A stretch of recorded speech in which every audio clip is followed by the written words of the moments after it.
Hi friends, welcome to our channel. Brahmamudi serial next ఎపిసోడ్లో ఏం జరగబోతోందో ఈ వీడియోలో చూసి తెలుసుకుందాం.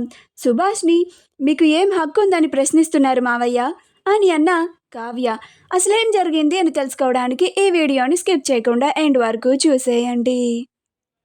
ధాన్యలక్ష్మి, రుద్రాణీలు ఇద్దరూ కలిసి కావ్య పైన నిందలు వేస్తూ ఉంటారు. కావ్య రాజులని ఇద్దరిని దోషిలా నిలబెట్టి అందరి ముందు గెస్ట్ హౌస్ని ఎందుకు 10 కోట్లకి తాకట్టు పెట్టారు, నగలని ఎందుకు తాకట్టు పెట్టారు, మీరు అసలు ఈరోజు ఆఫీస్కి ఎందుకు వెళ్ళలేదు అని ప్రతి క్వశ్చన్కి నిలదీస్తూ ఉంటారు. మాకు మీరు ఎట్టి పరిస్థితుల్లో సమాధానం చెప్పే ఇక్కడి నుంచి కదలాలి, లేకపోతే మేమస్సలు మిమ్మల్ని వదిలిపెట్టము అని అంటూ ఉంటారు.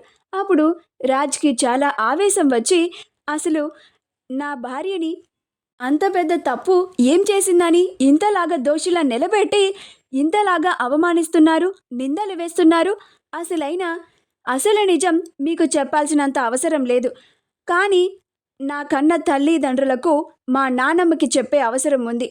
నేను అసలు నిజాన్ని చెప్తే ఇక్కడ ఏ ఒక్కరికైనా తట్టుకునే గుండె ధైర్యం, గుండెబలం ఉన్నాయా అని అంటాడు.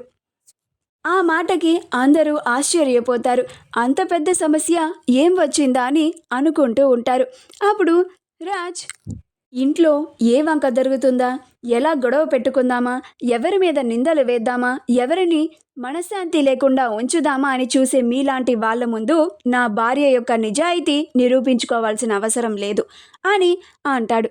కానీ పరిస్థితి ఇంతవరకు వచ్చింది కాబట్టి నా కన్న తల్లిదండ్రులకు, మా నాన్నమ్మకి నేను అసలు నిజం చెప్పాల్సిన బాధ్యత నా పైన ఉంది కాబట్టి వాళ్ళని ఇబ్బంది పెట్టకూడదని, బాధ పెట్టకూడదని కేవలం వాళ్ళ కోసం మాత్రమే అసలు నిజం చెప్పడానికి నిర్ణయించుకున్నాను.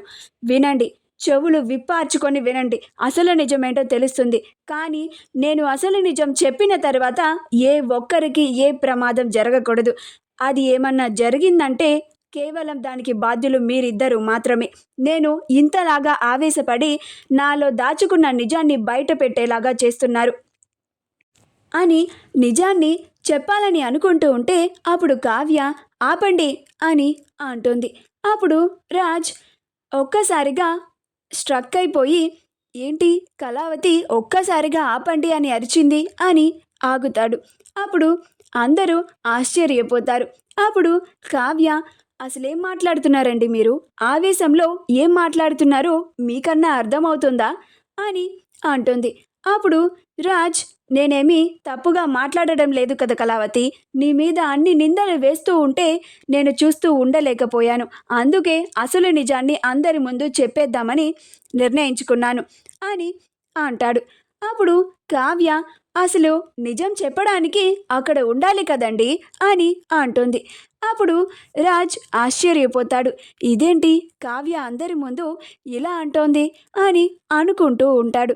అప్పుడు కావ్య మనం ఇన్వెస్ట్మెంట్లు తగ్గి మాత్రమే కదా అక్కడ గెస్ట్ హౌస్ని తాకట్టు పెట్టాము, అంతేగాని ఇంకా మనం అందరి దగ్గర అంత పెద్దగా దాచిన నిజం ఏముందండి, మీరు అంతలాగా చెప్తున్నారు అని అంటోంది. అప్పుడు సుభాష్, అమ్మ కావ్య, రాజ్ అసలు నిజం చెప్పాలని ప్రయత్నిస్తున్నాడు. నువ్వు చెప్పిన దానికి రాజ్ మాట్లాడాలి అని అనుకున్న దానికి నాకెందుకో సంబంధం లేదు అని అనిపిస్తోంది. నువ్వు మధ్యలో ఎందుకు అడ్డుపడ్డావమ్మ కావ్య అని అంటాడు. అప్పుడు కావ్య నేను మధ్యలో అడ్డుపడలేదు మావయ్య గారు, ఆయన ఆవేశంలో ఏదేదో మాట్లాడుతూ ఉంటే ఆయన్ని ఆపాను అంతే అని అంటుంది. అప్పుడు సుభాష్ లేదమ్మా కావ్య, మీరిద్దరూ కలిసి మా దగ్గర ఏదో పెద్ద నిజాన్ని దాస్తున్నారు అని మాకు ఒక క్లారిటీ వచ్చేసింది. రాజ్ అది చెప్పబోతూ ఉంటే నువ్వు అది అడ్డుపడి ఆపేశావు. ఇప్పుడు నేను ప్రశ్నిస్తున్నాను, మీరిద్దరూ మాకు దాచిన నిజాన్ని ఎట్టి పరిస్థితుల్లోనూ చెప్పాల్సిన బాధ్యత మీ పైన ఉంది, అడగాల్సిన బాధ్యత మా పైన ఉంది. అందుకని మీరు ఇప్పుడు ఆ నిజాన్ని బయట పెట్టి తీరాల్సిందే అని అంటాడు. అప్పుడు కావ్య అయ్యో మావయ్య గారు, మీరు అపార్థం చేసుకుంటున్నారు, మేము ఎలాంటి నిజాన్ని దాచలేదు అని అంటుంది. అప్పుడు అపర్ణ ఏవండి, రాజ్ చెప్పాలని నోరు విప్పాలని అనుకుంటున్నా కానీ కావ్య అడ్డుపడుతుంది. వాళ్ళు మనకి చెప్పాలని అనుకోవడం లేదు, వదిలేయండి. వాళ్ళు ఎప్పుడు చెప్పాలి అని అనుకుంటే అప్పుడే చెప్పనివ్వండి అని అంటుంది. అప్పుడు సుభాష్, లేదా పర్ణ, అసలు ఈ ఇంట్లో ఏం జరుగుతుందో ఇంటి పెద్దలుగా తెలుసుకోవాల్సిన బాధ్యత మన పైన ఉంది కదా అని అంటాడు. అప్పుడు కావ్య, ఇప్పుడు చెప్తున్నాను, అందరూ వినండి. తాతయ్య గారు నన్ను నమ్మి ఈ ఇంటి బాధ్యత నాకు అప్పగించారు. నేను ఏం చేసినా కానీ అది ప్రశ్నించే హక్కు ఎవ్వరికీ లేదు, ఎవ్వరికీ కూడా అని అంటోంది. ఆ మాటకి సుభాష్ కూడా చాలా బాధపడతాడు. నా కోడలు నన్ను కూడా కరివేపాకులాగా తీసి పరేసింది అని బాధపడుతూ ఉంటాడు.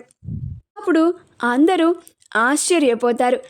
అప్పుడు కావ్య, పదండి అని రాజ్ని అంటుంది. అక్కడ నుంచి రాజ్, కావ్యలే ఇద్దరు వాళ్ళ గదిలోకి వెళ్ళిపోతారు. వాళ్ళ గదికి వెళ్ళిపోగానే కావ్య బోరున ఏడుస్తూ ఉంటుంది.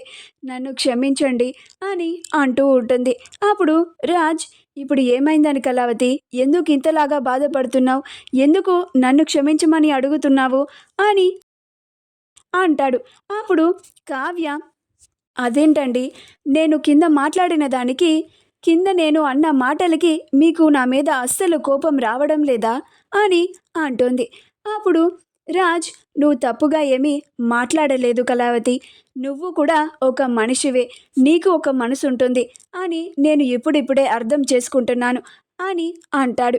అప్పుడు కావ్య, అది కాదండి, నేను మీ కన్న తండ్రిని, మావయ్య గారిని కూడా అడిగే హక్కు మీకు లేదు అని అన్నాను. అది ఎంత పెద్ద తప్పండి. అందరిలో నేను ఆయనకి ఇవ్వాల్సిన గౌరవాన్ని అస్సలు ఇవ్వలేదు. అంతకుముందు చిన్న మావయ్యకి కూడా ఇలానే అవమానం చేశాను.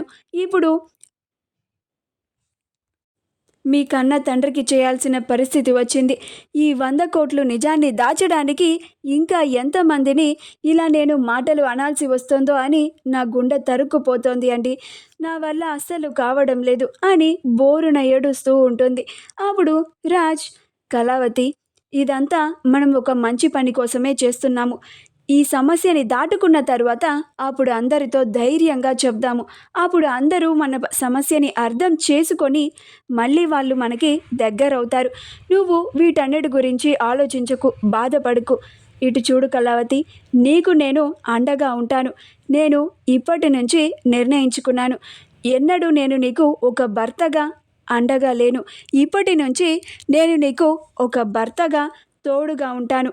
ఒక భర్తగా నా భార్య మనసుని ఎన్నడూ కూడా ఇక నుంచి నేను కష్టపెట్టదలుచుకోలేదు, బాధ పెట్టదలుచుకోలేదు అని అంటాడు. మా వీడియో కనుక మీకు నచ్చినట్లయితే లైక్ చేయండి, షేర్ చేయండి, మా ఛానల్ని సబ్స్క్రైబ్ చేసుకోండి, పక్కనే ఉన్న బెల్ ఐకాన్ని క్లిక్ చేయడం మాత్రం మర్చిపోకండి.